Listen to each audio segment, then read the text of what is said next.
Some books in this world are not touched by human hands during their writing. Intricate machines have been inking pages with perfect script for hundreds of years. Entire cities exist that were built to be played like musical instruments, their structures resonating with the ocean's rhythm. And imagine a map woven from pure silk and shimmering pearls so vast it requires 60 scholars a full day to navigate the coast of a single continent. Number 10. The Whispering Walls of Volundar. In the storm-tossed North Atlantic, on an archipelago of dark volcanic islands, stands what remains of Volundar. This was not a city of silent stone, but one that spoke, sang, and sighed with the stories of its people. The Volundari, a hardy folk, descended from sea rovers who charted their own course away from mainland ambitions, developed a unique way to record their existence. They didn't write on parchment or carve on tablets that were then stored away. Instead, they made their very homes, their halls, their seawalls into living chronicles. The master artisans, known as Stone-Singers, spent lifetimes learning their craft. They worked with the local basalt and granite, but their true magic was with a rare porous rock called whinstone. This stone, when expertly hollowed and carved with intricate internal channels and precisely shaped apertures, would capture the ever-present ocean winds. As air flowed through these hidden carvings, it produced an astonishing range of sounds, from soft whispers that seemed to recount lullabies, to booming resonances that echoed heroic sagas. Every building in Volundar was, in effect, a musical instrument and a speaking book. The Grand Council Hall, for example, was famous for its saga wall. This immense structure facing the prevailing western gales would, during winter storms, fill the hall with the thundering narrative of Volundar's founding. Different wind speeds and directions would unlock different passages of the story, making each telling unique. Private dwellings contained family stones, smaller, more intimately carved pieces that would murmur genealogies and personal histories when a gentle breeze passed through an open window. Children grew up, not learning to read texts, but to listen to the stones, to discern the subtle inflections of the wind's voice. Stone singers didn't just carve, they tuned the city. The layout of streets and squares was designed to channel breezes, to create specific acoustic effects. A particular alley might be known to sing a lament on a still summer evening, while a broad plaza could erupt with a chorus of triumphant tales when the equinoctial gales arrived. Knowledge was auditory, passed down through the listening. The oldest sections of Volundar, now partly reclaimed by the relentless sea, still contain stones whose complex carvings produce sounds that current stone singers can only recullic, their original meanings lost to time, becoming pure, haunting music. Visiting the ruins today when the wind is right is to hear the ghosts of an entire civilization still trying to tell its tale. Number 9. The Choral Towers of Aksum's Heirs. Deep in the highlands of what we now call Ethiopia, the ancient Christian kingdom of Aksum never truly faded. Instead, its traditions of faith and monumental architecture evolved in a truly breathtaking direction. While their ancestors carved churches down into the living rock, the later generations reached for the heavens, not with silent spires, but with structures designed for sound, the choral towers. These were not single, isolated buildings, but interconnected complexes of tall, slender towers, each one an acoustic marvel. The master builders, who were often also high-ranking priests and chore masters, understood resonance and acoustics with a precision that still baffles engineers. They constructed the towers using a specific type of honey-colored local stone, working it into complex curves, vaults, and apertures. The interiors were not grandly spacious in the conventional sense. Instead, they were intricate networks of chambers and shafts, designed to amplify, modulate, and project the human voice. Each tower was effectively a colossal, finely tuned wind instrument, powered by human choirs. During great religious festivals, these towers would come alive. Choirs positioned at various levels within different towers across a city or monastic complex would sing, but this was no ordinary singing. One choir might begin a melodic line which would then be caught, harmonized, and answered by a choir in a distant tower. The sound would travel across the city, relayed and augmented by the architecture itself. The effect was described in contemporary accounts as the voice of angels descending upon the earth.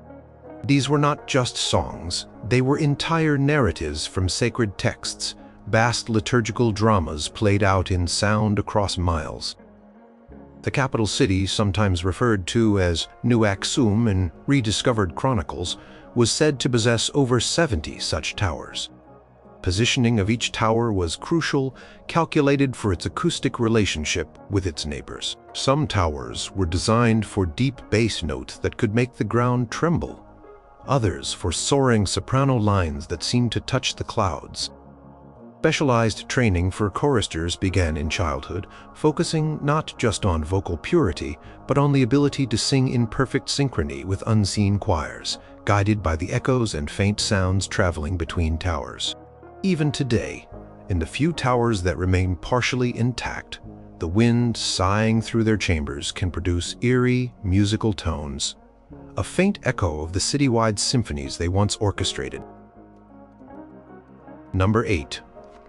The song thread banners of the Great Lakes Alliances. For centuries, the diverse peoples living around the Great Lakes of North America formed shifting alliances, traded goods, and shared stories. While oral tradition was paramount, a unique art form evolved to preserve and transmit the most important of these narratives, treaties, and sacred accounts: the song thread banners. These were far more than decorative textiles. They were complex mnemonic devices, musical scores, and historical documents all woven into one. The banners were typically crafted by women, often in communal settings, using threads dyed with rich, natural pigments derived from berries, roots, and minerals. The base material was usually a sturdy fiber from nettle or milkweed, sometimes interwoven with fine strips of softened leather or even strands of beaten copper for special effect. Patterns were not merely pictorial, though they often incorporated stylized representations of animals, people, and celestial bodies. True innovation lay in the texture, the thickness of the threads, the types of knots used, and the precise sequence of colors. Each of these elements corresponded to a specific sound, tone, or narrative phrase. To read a banner was to sing it. Trained songkeeper would run their fingers along the threads, feeling the subtle shifts in texture and density. Tight, raised knot might indicate a stressed beat or a significant event. A sequence of smooth blue threads could represent the flow of a river and a corresponding melodic passage. A section woven with rough, dark fibers might signify a period of conflict, accompanied by a somber, chanted verse. The largest banners, some stretching over 20 feet long, could contain entire creation myths or the full history of a treaty negotiation taking many hours to perform. These banners were not static. New sections could be carefully woven onto existing ones to record new events or add new verses to ancient songs. They were displayed at important gatherings, their performance a central part of ceremonies, council meetings, and seasonal celebrations. The knowledge of how to interpret the song threads was passed down meticulously from master to apprentice. When a banner became too old or fragile, a new one would be commissioned, its patterns and songs painstakingly copied from the original by a team of weavers and songkeepers, ensuring the continuity of the tradition. The few surviving fragments, though often faded and incomplete, still hold a tactile power, hinting at the rich sung histories they once held. Number 7. the glass gardens of the Bohemian Mechanists. In the heart of Europe, in the lands that would become Bohemia, the pursuit of alchemical knowledge took a curious turn. While some sought to transmute lead into gold, a secretive and influential school of thinkers known as the Mechanists became obsessed with the properties of glass and light. They believed that by perfecting glass, they could create environments that would nurture life in extraordinary ways, and perhaps even reveal hidden truths about the nature of existence. Their crowning achievements were the legendary glass gardens. These were not gardens in the open air. Instead, they were vast enclosed structures, almost like cathedrals, built from immense panes of exceptionally strong and subtly hued glass. The Mechanists, over generations, developed formulas for glass that could withstand extreme temperatures, filter light in precise ways, and even magnify faint moonlight. The framework supporting these luminous walls and ceilings was often made of dark polished wood, or a strange resiliate alloy they purportedly created. Inside, the atmosphere was otherworldly. Light filtered through panes of rose, amber, or pale violet glass, bathed everything in an ethereal glow. The glass gardens housed collections of exotic plants, many unknown to the outside world, sourced through secretive trade networks, or as some whispered, cultivated from seeds found in ancient forgotten texts. But these were not merely botanical collections. Interspersed among the vibrant flora were intricate automata, marvels of clockwork and delicate gearing, also crafted by the Mechanists. These were not human-like figures, but more often resembled fantastical insects, birds, or abstract moving sculptures. Their purpose was to tend the gardens. Some would slowly unfurl to shade delicate blossoms from overly strong light. Others would release minute droplets of water onto thirsty roots, and a few were even said to create gentle air currents or emit soft hums that encouraged plant growth. Access to the glass gardens was strictly controlled by the Mechanists. They were places of study, meditation, and it was rumored, secret rituals designed to harness the energies of light and life. The air within was said to be remarkably pure and sweet-smelling, and the silence was broken only by the gentle whirring and clicking of the automata and the rustling of leaves. Legends speak of a central chamber in the largest glass garden where a single perfect crystal was suspended, which under specific celestial alignments would project visions onto a screen of frosted glass. Though the exact knowledge of their construction is lost, fragments of intensely colored, unusually resilient glass are sometimes unearthed in the Bohemian countryside, hinting at the luminous wonders that once stood there. Number 6. The illuminated bestiary of St. Melangel's Haven. On the wild western fringes of Britain, in what we know as Wales, monastic traditions continued to flourish, but with a distinctive local character deeply intertwined with the ancient reverence for the natural world. The secluded haven of St. Melangel, a community of monks and nuns dedicated themselves to a unique spiritual and artistic endeavor. The creation of an illuminated bestiary, unlike any other.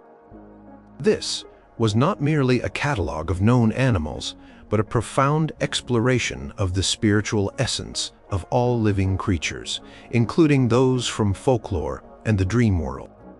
The artists of Melangel's Haven worked with pigments sourced from the surrounding valleys and mountains, many of which had unique properties.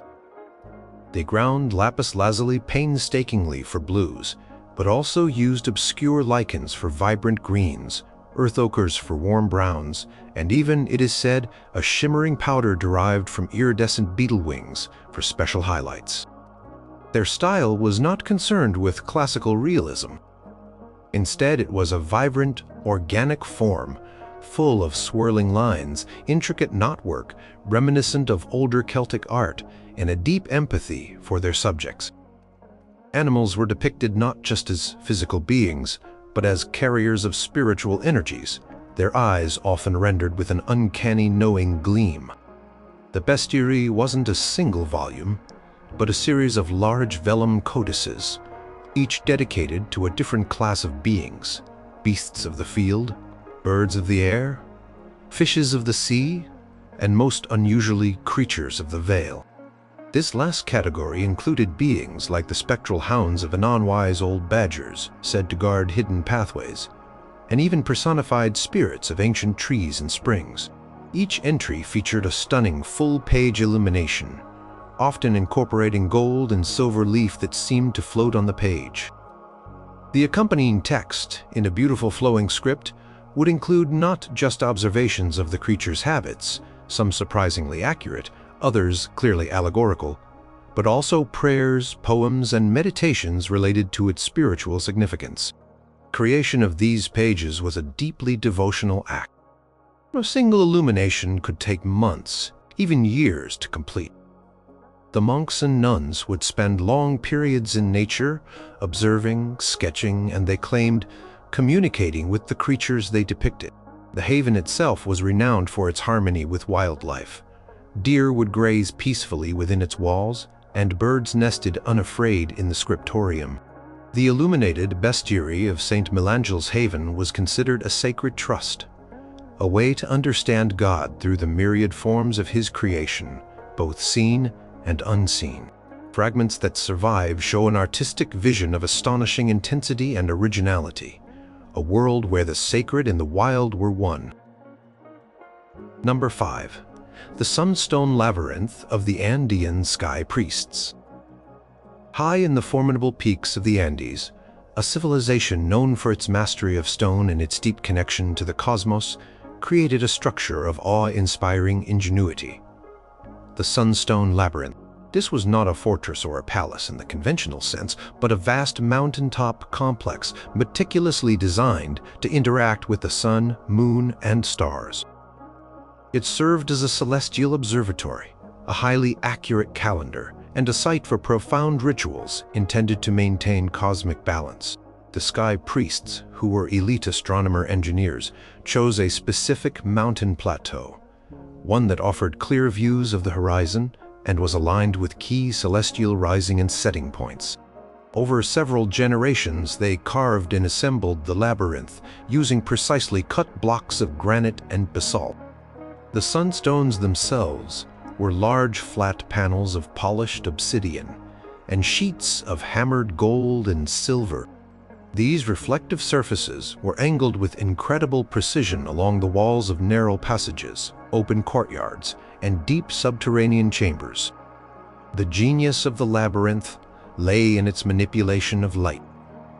As the sun traversed the sky, beams of light would be caught by the sunstones and channeled deep into the complex. At specific times of the year, solstices, equinoxes, and other important dates, these beams would illuminate particular niches, carvings, or altars. For example, on the June solstice, a single brilliant shaft of light would penetrate a long, dark passage and strike a golden disk in a hidden sanctuary, signaling the start of a new agricultural cycle.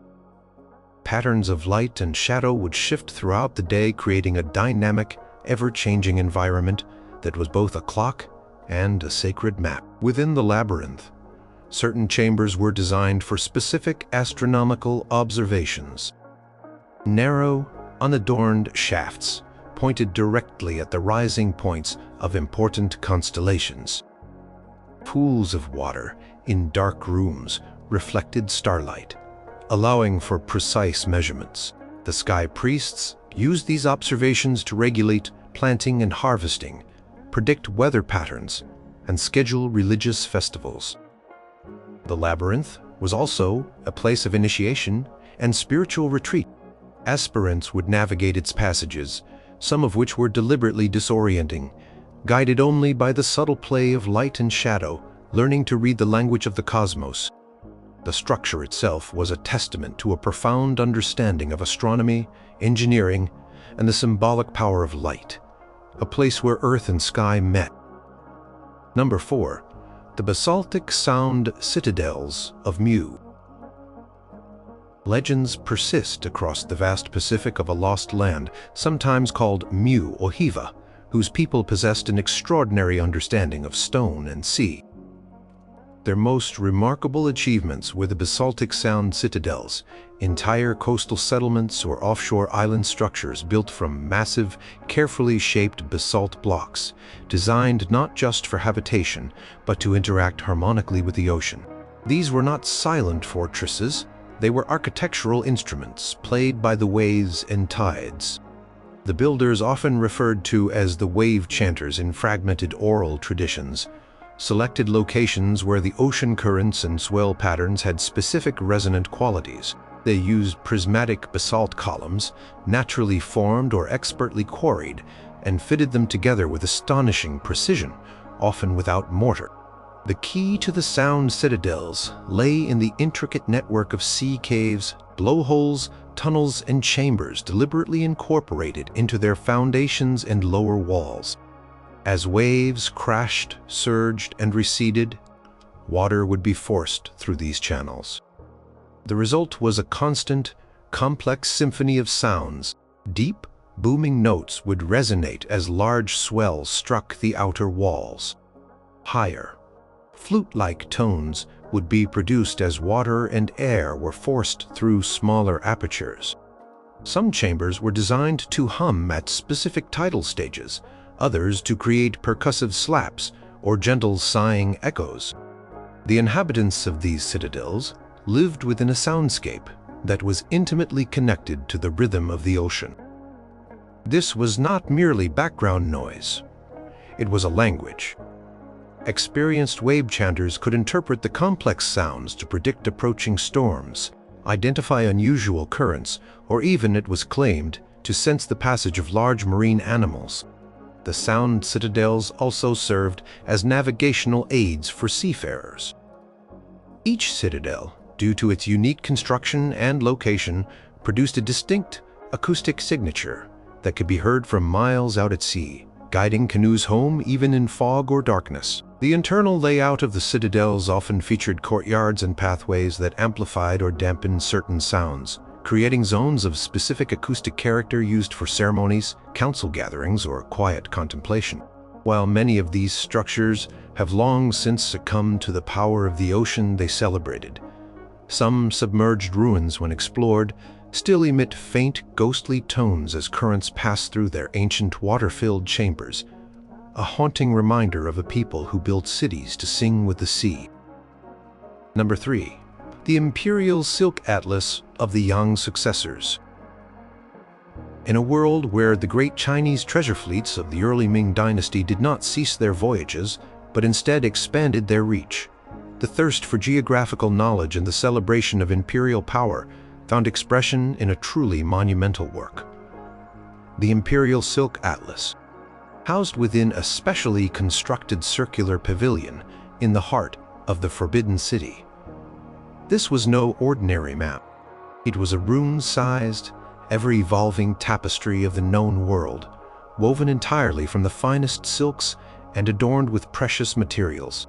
Commissioned by an emperor who saw the atlas as a reflection of his empire's cosmic centrality and vast influence, its creation involved hundreds of the most skilled weavers, embroiderers, cartographers, and scholars.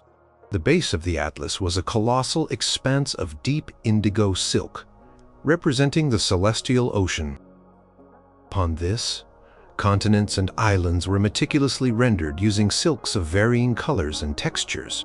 Coastlines were often delineated with infinitesimally small seed pearls. Major rivers snaked across the landmasses in threads of spun silver, while mountain ranges were depicted with raised embroidery, their peaks sometimes capped with flakes of jade or white gold to represent snow. Cities and significant settlements were marked with clusters of tiny gemstones, rubies for provincial capitals, sapphires for major ports, and a dazzling array of diamonds and emeralds for the imperial capital itself. What made the atlas truly astonishing was its detail and its dynamic nature. As reports, sketches, and even tribute items arrived from newly charted territories or from established vassal states, teams of artisans would carefully unpick sections of the atlas and reweave them, incorporating the new information. A newly discovered island chain might appear off a coastline. A trade route, once tentative, might be solidified with a bolder line of gold thread.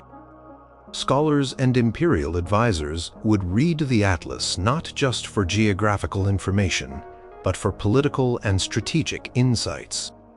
The relative size and embellishment of different regions subtly conveyed their importance, or the nature of their relationship with the Dragon Throne.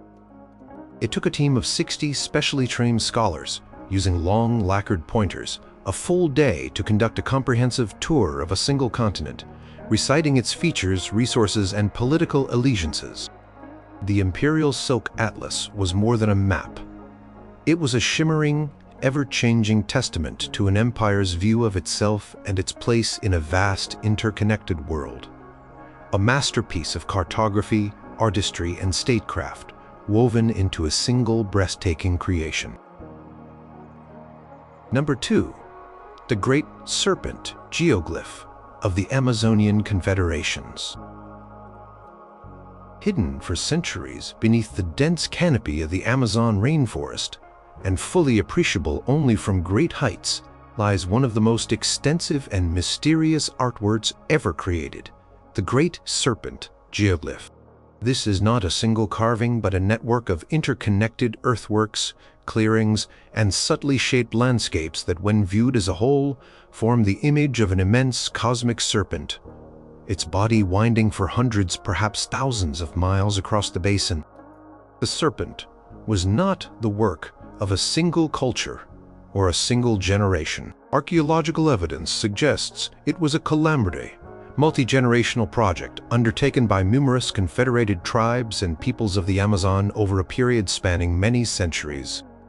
Each section of the serpent's body appears to have been the responsibility of a different group who shaped the land according to their own local cosmology and ecological knowledge, yet adhered to an overarching design. The methods varied. Some segments are formed by raised earth embankments, others by shallow depressions that create contrasting patterns of vegetation, and still others by carefully managed forest clearings that reveal the lighter soil beneath. The scale is almost incomprehensible from ground level. A traveler might walk for days through what seems like natural forest or savanna, unaware they are traversing one of the serpent's gigantic coils, or passing along the edge of one of its intricately patterned scales. The symbolism is complex and layered. The serpent is a ubiquitous figure in Amazonian mythology, representing variously the creator deity, the river itself, the Milky Way, the cycle of life and death, and the primal energy of the forest. Different segments of the geoglyph are aligned with solstices, equinoxes, or the rising and setting points of specific stars and constellations, indicating a sophisticated astronomical understanding. Researchers believe the creation and maintenance of the Great Serpent geoglyph served as a powerful, unifying force for the diverse peoples of the Amazon. It was a shared, sacred endeavor, a physical manifestation of their interconnectedness with each other and with the natural world. Ritual processions may have taken place along its length, and certain clearings within its design appear to have been ceremonial centers.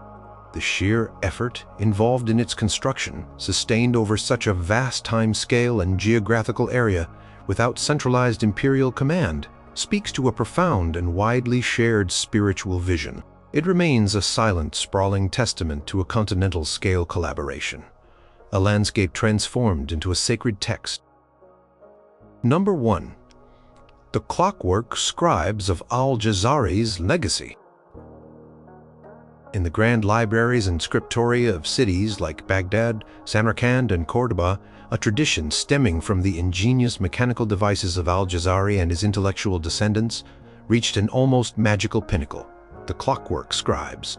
These were not mere automata designed for entertainment, but complex self-operating machines dedicated to the art of calligraphy and manuscript illumination, capable of producing texts of unparalleled perfection and beauty, often without any direct human intervention on the final page once set in motion. These remarkable devices, housed in dust-free temperature-controlled chambers, were the result of centuries of refinement in clockwork mechanics, metallurgy, and pigment chemistry. Typical clockwork scribe consisted of a series of articulated arms and incredibly fine mechanisms powered by precisely weighted gears, water clocks, or even, in later iterations, by harnessed thermal currents. At the end of one arm would be a meticulously crafted stylus, or brush, fed by a reservoir of specially formulated, non-clogging ink or paint. The instructions for the text or illumination were encoded onto large, interchangeable brass or copper cylinders, similar to those used in complex musical automata, with pins and cams dictating every stroke, every flourish, every dot. Precision was astounding. Clockwork scribe could retaki a sacred text in a perfect, unvarying script, with letter forms and spacing so consistent that no human hand could match it over an entire volume. For illuminated manuscripts, different arms with different colored pigments could be brought into play, applying layers of color and gold leaf with microscopic accuracy. Some machines were designed to work continuously day and night for years, even decades, slowly producing a single monumental work. The sound of the scriptorium was not of scratching quills, but of the gentle, rhythmic whirring and clicking of these tireless artisans. These machines were not seen as replacements for human scribes, but as tools to achieve a divine level of perfection in copying sacred texts or important scholarly works. Human artisans were still essential for designing the master patterns on the cylinders, for formulating the exquisite inks, and for binding the finished pages. Clockwork scribes were considered a devotional offering, their ceaseless, flawless labor a form of mechanical prayer. Legends tell of certain ancient scribes in the great library of Baghdad that had been writing the same holy verses for over 200 years, their mechanisms maintained by hereditary keepers, the pages they produced revered as objects of almost supernatural artistry and spiritual power. Their existence pushed the boundaries of art, devotion, and mechanical ingenuity into an entirely new realm.